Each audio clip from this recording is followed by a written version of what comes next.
Hello students, SV academy Rawla के online platform पर online classes में आप सभी का बहुत बहुत स्वागत है। जैसा कि हम पढ़ रहे थे कक्षा 10 में हिंदी विषय का लेसन नंबर 13 स्त्री शिक्षा के विरोधी कुतर्कों का खंडन। तो उसमें हमने पढ़ा था लेखक का परिचय और ठीक उसके पश्चात पढ़े थे जो विरोध में अपने तर्क देते हैं उन विभिन्न तर्कों को। परंतु जो लेखक है वो स्त्री शिक्षा का पक्षधर है और विभिन्न माध्यमों से उन्होंने समझाया कि किस समय पुराने समय में जो प्राकृत भाषा चलन में थी और उसी में ग्रंथ छुपे हैं, उसी में ग्रंथ विभिन्न छपे हैं। विभिन्न जो ग्रंथ हम पढ़ते हैं उनकी जो भाषा है वो प्राकृत है और प्राकृत में ही स्त्रियां वाद विवाद में भाग लेती थी और उनके साथ अगर अन्याय हुआ है तो उन्होंने अपना पक्ष भी रखा है। तो कुछ जो विद्वान लोग हैं स्त्रियों के इस पक्ष रखने को उनके ऐपड़ होने का या उनके मूर्ख होने का प्रमाण मानते हैं और कुछ विद्वान ऐसे विद्वान सामान्य विद्वान नहीं जो बहुत ही ज़्यादा पढ़े लिखे हैं, बहुत ही ज़्यादा शिक्षित हैं, उच्च शिक्षा उनके पास है, वो भी स्त्रियों को पढ़ाना गृह सुख का नाश मानते हैं। यानी कि गृह सुख का नाश होता है, घर में जो सुख होते हैं स्त्रियों को पढ़ाने से वो नष्ट हो जाते हैं। विभिन्न प्रकार के कुतर्क पेश करते हैं। परंतु जो लेखक हैं द्विवेदी जी, महावीर प्रसाद द्विवेदी, तो वो इन सब के खिलाफ हैं, अर्थात इन वो कुतर्कों को काटते हैं। यानी कि ऐसे ऐसे तर्क वो पेश करते हैं स्त्री शिक्षा के पक्ष में कि उनके तर्क अकाट्य हो जाते हैं, उनको कोई काट ही नहीं सकता, उनकी कोई खिलाफत कर ही नहीं सकता, उनका कोई विरोध कर ही नहीं सकता। तो ठीक है, हमने जब पढ़ा था कल कि जो हिंदी बांग्ला आदि भाषाएं आजकल की प्राकृत हैं, यानी कि आजकल जो भाषाएं चलती हैं हिंदी है, बांग्ला है, पंजाबी, गुजराती, मराठी जो चलती हैं और उसी में लोग बातचीत भी करते हैं, उसी में पत्राचार भी करते हैं। अगर हम उन्हीं को कहें कि नहीं ये तो जी अनपढ़ों की भाषा है तो वो बिल्कुल एक बेकार सा तर्क है, क्योंकि जो जन प्रचलित भाषा है हम देखते हैं कि उसी में ज़्यादातर अखबार छपते हैं। जैसे मैं भी आपको एक उदाहरण के माध्यम से समझाऊं कि मान लो हम यह गंगानगर ज़िले के निवासी हैं तो हमारे यहाँ हिंदी भाषा का चलन बहुत ज़्यादा है। अगर यही अखबार उर्दू भाषा में छपेंगे तो उनका हमारे लिए कोई महत्व नहीं है, क्योंकि हम उर्दू भाषा से क्या नहीं है, परिचित नहीं है। तो कहने का मतलब ये है कि जो जन प्रचलित भाषा है अपने क्षेत्र में, अपने एरिया में जो जन प्रचलित भाषा है वो हिंदी है। तो हिंदी लगभग सभी लोग क्या हैं, समझते हैं, जानते हैं, पढ़ते भी हैं, लिखते भी हैं। तो इसलिए हम जब हिंदी भाषा के जानकार हैं और अन्य किसी भाषा का अखबार लेकर कोई हमें कहे कि इसको पढ़े, जो भाषा नहीं जानते हैं, तो नॉर्मल सी बात है कि हम उस अखबार को नहीं पढ़ पाएंगे। तो उसके लिए लोग अगर हमें अनपढ़ कहें तो ये उनकी मूर्खता है। तो इसीलिए कह रहे हैं कि जिस तरह कि हिंदी, बांग्ला, मराठी आदि भाषाएं पढ़कर इस ज़माने में हम हो सकते हैं, फिर प्राकृत बोलना अनपढ़ होने का सबूत, यह बात भी कैसे स्वीकार की जा सकती है या मानी जा सकती है। तो आगे है, जिस समय आचार्यों ने नाट्य शास्त्र संबंधी नियम बनाए थे, जिस समय आचार्यों ने नाट्य शास्त्र से संबंधित जो नियम बनाए थे उस समय सर्वसाधारण की भाषा संस्कृत नहीं थी। उस समय सर्वसाधारण की जो भाषा वो संस्कृत नहीं थी। चुने हुए लोग ही संस्कृत बोलते या बोल सकते थे। इसी से उन्होंने उनकी भाषा संस्कृत और दूसरे लोगों तथा स्त्रियों की भाषा प्राकृत रखने का नियम कर दिया। यानी कि संस्कृत भाषा चलन में थी, परंतु बहुत कम लोग उस समय संस्कृत भाषा को बोलते या बोल सकते थे। इसी से उन्होंने क्या कर दिया, उनकी भाषा संस्कृत और दूसरे लोगों तथा स्त्रियों की भाषा प्राकृत रखने का नियम कर दिया, जो कि सरासर एक गलत बात है, गलत एक अवधारणा पैदा की है लोगों ने उस समय। आगे है, पुराने जमाने में स्त्रियों के लिए कोई विश्वविद्यालय नहीं था। पुराने ज़माने में स्त्रियों के लिए कोई विश्वविद्यालय नहीं था। फिर नियमबद्ध प्रणाली का उल्लेख, फिर नियमों में बधी हुई प्रणाली का उल्लेख आदि पुराणों में न मिले तो क्या आश्चर्य। यानी कि जब कोई नियमबद्ध प्रणाली नहीं थी, कोई स्त्रियों के लिए अलग विश्वविद्यालय नहीं था, और उसका अगर उल्लेख पुराणों में नहीं मिलता तो इसमें आश्चर्य की कौन सी बात है। यानी कि जो चीज़ नहीं थी तो उसको हम ग्रंथों के माध्यम से कैसे प्रकट कर सकते हैं, यानी कि उनको ग्रंथों में हम कैसे लिख सकते हैं। यानी कि उन चीज़ों को हम नहीं लिख सकते जो चीज़ उपलब्ध ही नहीं थी, और उल्लेख उसका कहीं रहा हो पर नष्ट हो गया हो। तो पुराने ज़माने में विमान उड़ते थे। अब कितना बढ़िया उदाहरण देने का प्रयास किया है लेखक ने, और वास्तव में बड़ा ही अच्छा उदाहरण है।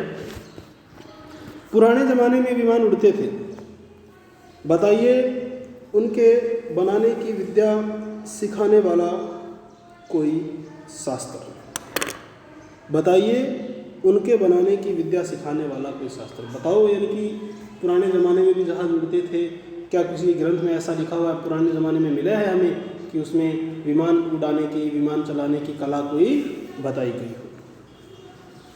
तो बताइए उनके बनाने की विद्या सिखाने वाला कोई शास्त्र। बड़े बड़े जहाज़ों पर सवार होकर, यानी कि बड़े बड़े जहाज़ थे, सवार होकर लोग द्वीपांतरों को जाते थे, यानी कि द्वीपों के अंतर, यानी कि एक द्वीप से दूसरे द्वीप पर पहुंचते थे विभिन्न विभिन्न पानी के बड़े बड़े जहाज़ों से। तो दिखाइए जहाज़ बनाने की नियमबद्ध प्रणाली के दर्शक ग्रंथ, तो आप दिखाओ। यानी कि उन विद्वानों के लिए लेखक कह रहा है जो स्त्री शिक्षा के विरोध में कुतर्क देते हैं कि अगर आपने, जब स्त्री शिक्षा से संबंधित कोई विश्वविद्यालय, कोई स्कूल कॉलेज नहीं थे तो उनका वर्णन संभव ही नहीं है। तो इनको इन उदाहरणों से समझाया, लेखक ने समझाने का प्रयास किया कि पुराने ज़माने में विमान भी उड़ते थे, तो बताओ कौन से ग्रंथ में लिखा हुआ है विमान उड़ाने की कला। बड़े बड़े जहाज़ जो द्वीपांतरों को जाते थे, एक द्वीप से दूसरे द्वीप तक पहुंचते थे, तो बताओ जहाज़ बनाने की नियमबद्ध प्रणाली कहाँ लिखी हुई है, कहाँ है उनके दर्शक ग्रंथ। पुराण आदि में विमानों और जहाज़ों द्वारा की गई यात्राओं के हवाले देकर पुराण आदि, यानी कि जो पुराण वगैरह हैं, जो हमारे प्राचीन ग्रंथ हैं, ऐतिहासिक ग्रंथ हैं, विमानों और जहाज़ों द्वारा की गई यात्राओं, यानी कि विमानों और जहाज़ों के द्वारा जो की गई यात्राएं हैं उनके हवाले देखकर उनका अस्तित्व, यानी कि पुराने ज़माने में भी इनका अस्तित्व था, तो हम बड़े गर्व से स्वीकार करते हैं, हम बड़े गर्व से स्वीकार करते हैं।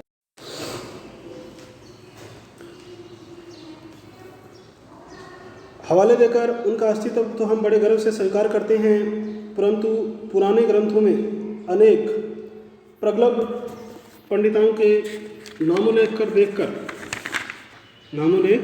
देखकर, प्रगल्भ का मतलब होता है प्रतिभावान, प्रगल्भ का मतलब होता है प्रतिभावान। प्रगल्भ पंडितों के नामोल्लेख देखकर भी कुछ लोग भारत की तत्कालीन स्त्रियों को मूर्ख, ऐपड़ और गवार बताते हैं, तो बड़ी ही मूर्खता की बात है। इस तर्कशास्त्रज्ञता और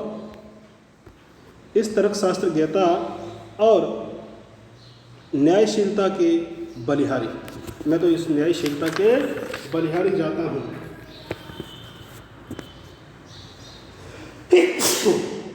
वेदों को प्रायः सभी हिंदू ईश्वरकृत मानते हैं, ईश्वर की रचना मानते हैं।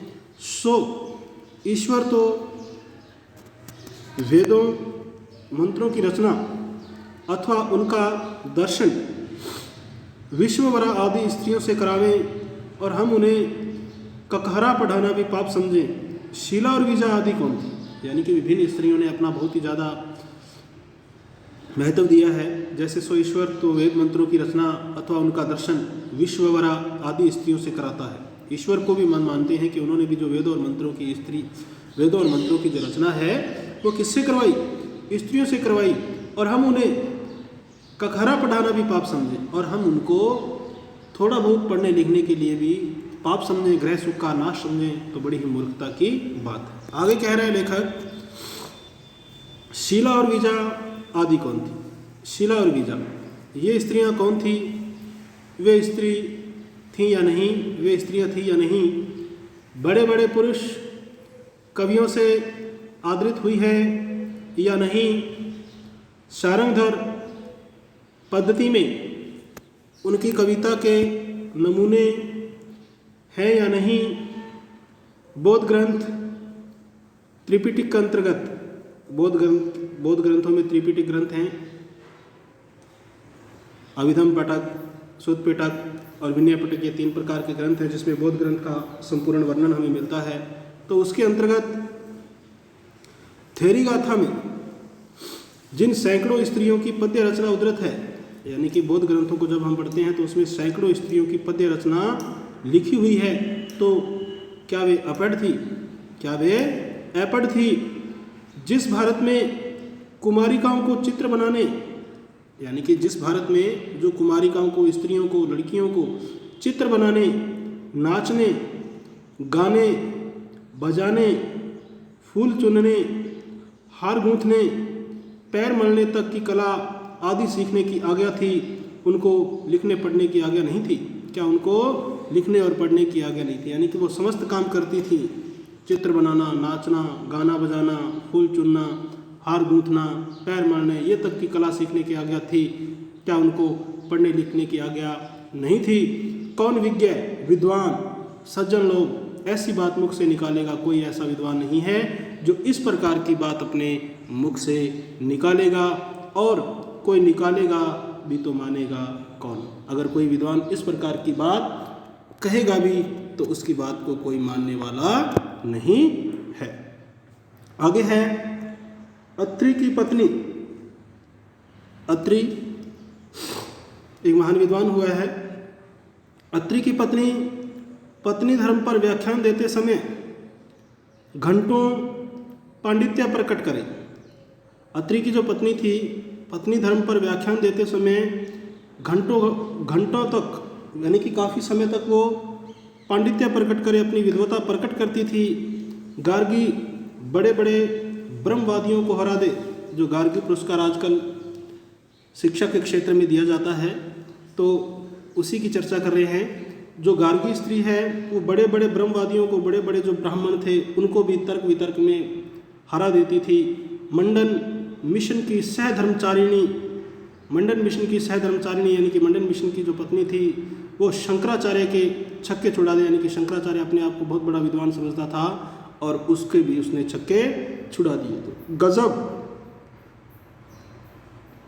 इससे अधिक भयंकर बात और क्या हो सकेगी? इससे अधिक भयंकर बात और क्या हो सकेगी? यह सब पापी पढ़ने का अपराध है। यह सब पापी पढ़ने का ही अपराध है। न वे पढ़ती और न वे पूजनीय पुरुषों का मुकाबला करती, और ना ही तो वे पढ़ती और ना ही वे उन पूजनीय पुरुषों का क्या करती? मुकाबला करती। आगे है, यह सारा दुराचार स्त्रियों को पढ़ाने का ही कुफल है। ये जो सारा दुराचार है स्त्रियों को ही पढ़ाने का कुफल है। समझे स्त्रियों के लिए पढ़ना कालकूट का मतलब होता है जहर, विष, हलाहल, गरल। स्त्रियों के लिए पढ़ना कालकूट, यानी कि स्त्रियों के लिए पढ़ना तो जहर, और पुरुषों के लिए पीयूष का घूंट, पीयूष अमृत का घूंट। ऐसी ही दलीलों, ऐसे ही विभिन्न तर्कों और दृष्टांतों के आधार पर, उदाहरणों के आधार पर कुछ लोग स्त्रियों को ऐपट रखकर भारतवर्ष का गौरव बढ़ाना चाहते हैं। अर्थात इस प्रकार के बहुत सारे विद्वान हैं जो इस प्रकार के तर्क देकर विद्वानों को इस प्रकार के बहुत सारे विद्वान अपने आप को विद्वान समझते हैं, जो स्त्रियों को ऐपट रखकर भारतवर्ष का, इस भारत का गौरव बढ़ाना चाहते हैं, जो कदापि भी संभव नहीं है, जो कभी भी संभव नहीं है। मान लीजिए कि पुराने ज़माने में भारत की एक भी स्त्री पढ़ी लिखी नहीं थी। मान लीजिए कि पुराने ज़माने में भारत की एक भी स्त्री पढ़ी लिखी नहीं थी, न सही उस समय स्त्रियों को पढ़ाने की ज़रूरत न समझी गई होगी। उस समय स्त्रियों को पढ़ाने की ज़रूरत नहीं समझी गई होगी, पर अब तो है, अतएव पढ़ाना चाहिए। पुराने ज़माने में चलो हो सकता है ऐसा भी नहीं हो, परंतु अब स्त्रियों को पढ़ाना चाहिए। हमने सैकड़ों पुराने नियमों, आदेशों और प्रणालियों को तोड़ दिया है या नहीं?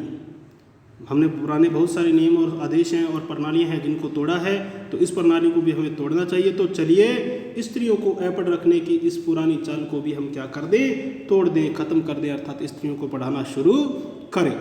हमारी प्रार्थना तो यह है कि स्त्री शिक्षा के विपक्षियों को, हमारी प्रार्थना तो यह है कि स्त्री शिक्षा के विपक्षियों को क्षण भर के लिए भी इस कल्पना को अपने मन में स्थान न देना चाहिए कि पुराने ज़माने में यहाँ की सारी स्त्रियाँ अपढ़ थी अथवा उन्हें पढ़ने की आज्ञा नहीं थी।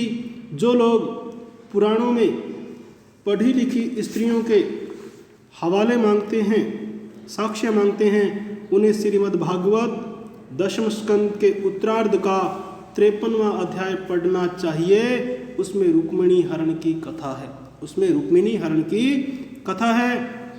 रुक्मिणी ने जो एक लंबा चौड़ा पत्र एकांत में लिखकर एक ब्राह्मण के हाथ श्री कृष्ण को भेजा, यानी कि उसमें रुक्मिणी हरण, यानी कि श्रीमद् भागवत के दशम स्कंद के उत्तरार्ध का जब 53वां अध्याय हम पढ़ते हैं तो उसमें रुक्मिणी हरण की कथा है। रुक्मिणी ने जो एक लंबा चौड़ा पत्र एकांत में बैठकर लिखा और एक ब्राह्मण के हाथ श्री कृष्ण को भेजा था, वह तो प्राकृत में नहीं था। उसके प्राकृत में होने का उल्लेख भागवत में तो नहीं। उसमें रुक्मिणी ने जो पांडित्य दिखाया, जो विद्वता दिखाई, वह उसके अपढ़ और अल्पज्ञ होने का अथवा गंवारपन का सूचक नहीं है, संदेश नहीं है। पुराने ढंग के पक्के सनातन धर्मावलंबियों की दृष्टि में नाटकों की अपेक्षा भागवत का जो महत्व है बहुत ही अधिक होना चाहिए, बहुत ही अधिक होना चाहिए। इस दशा में यदि उनमें से कोई कहे कि सभी प्राकालीन स्त्रियां अपढ़ होती थी, जो पुरानी जो ज़माने की जो स्त्रियां थी वो अपढ़ होती थी, तो उसकी बात पर विश्वास करने की ज़रूरत नहीं है, यानी कि उनकी बातों पे विश्वास करने की कोई हमें ज़रूरत नहीं है, कोई आवश्यकता नहीं है। भागवत की बात यदि पुराणकार भागवत की बात यदि पुराणकार या किसी भी कवि की कल्पना मानी जाए तो नाटकों की बात उससे भी गई बीती समझी जानी चाहिए। यानी कि इस भागवत की जो बात है, यदि पुराणकार या कवि कल्पना मानते हैं, इसको कोरी कल्पना मानते हैं कि उस स्त्री ने अर्थात रुक्मिणी ने ऐसा कुछ नहीं लिखा, ये सब कल्पना है, तो जो हमारे नाटकों के माध्यम से बताया जा रहा है तो नाटकों की बातें भी उनसे भी गई बीती है, अर्थात बेकार है। उनका भी आधुनिक समय में, वर्तमान समय में, वर्तमान परिप्रेक्ष्य की दृष्टि से देखा जाए तो उसका भी कोई महत्व नहीं है। तो आज के लिए स्टूडेंट्स इतना ही। आगामी अंश को हम पढ़ेंगे आगामी ऑनलाइन क्लास के दौरान। तो आज के लिए स्टूडेंट्स इतना ही। बहुत बहुत धन्यवाद। जय हिंद, जय भारत।